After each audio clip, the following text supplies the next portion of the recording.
In his book Minimum Wages, professor of economics at the University of California at Irvine, David Newmark explains that for every $5 increase in minimum wage, only $1 actually goes to poor families. More than twice that amount goes to families making above the national median. So, why does an increase in the lowest paying jobs not go to those families who are the most in need?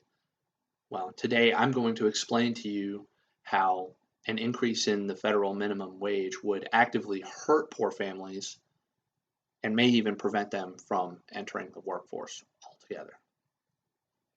But before we talk about the negative effects of a minimum wage increase, we need to talk about who is actually working for the minimum wage.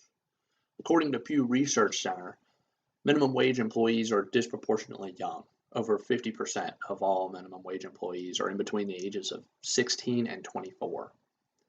And in fact, almost 2/3 of all minimum wage employees are only working part-time. Overall, less than 1% of the US workforce is working full-time for the federal minimum wage. Since the Bureau of Labor Statistics started studying who works for the minimum wage in 1979, the amount of people who work for the federal minimum has gone down by 75%. So what are the negative effects of an increase in minimum wage? Well, from an economic standpoint, an increase in the minimum wage sets a price floor at which people can sell their labor to employers at. This increases the supply of people willing to work at a specific price. However, the demand for people working at that price is lower than the supply, since the price floor is above the equilibrium point. That causes unemployment. This creates competition in the labor market that was not there prior. And that competition disproportionately affects poor, underprivileged families, people who don't have access to fantastic education and can't go to college, afford college after high school. This also really disproportionately hurts small businesses. Multinational corporations can afford to increase their labor costs overnight.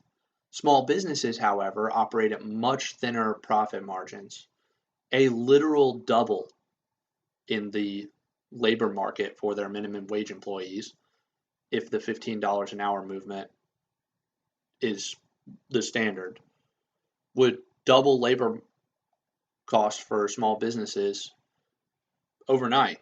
Small businesses would have two options.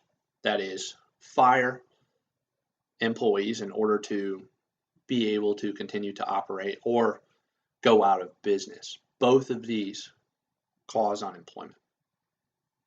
But this is not the only way that minimum wage disproportionately affects poor families. Minimum wage also causes an increase in the price of certain goods and services. According to a study by Draka et al., since the introduction of the federal minimum wage in the UK in 1999, there's been a significant increase in the price of goods that have lots of minimum wage employees, comparatively speaking to industries that do not have a lot of minimum wage employees, which is to be expected.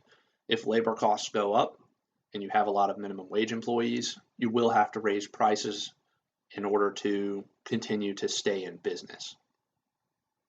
This hurts poor families because poor families aren't out buying expensive cars or nice boats, or in other industries, luxury industries, in which there's not very many minimum wage employees.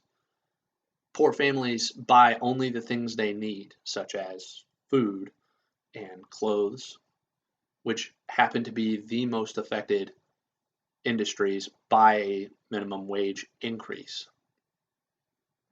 This means that families operating on tight budgets, may be living paycheck to paycheck, will now have to tighten their belts and cut expenses other places. Some families will earn more money because they'll be making more at their jobs than they would be.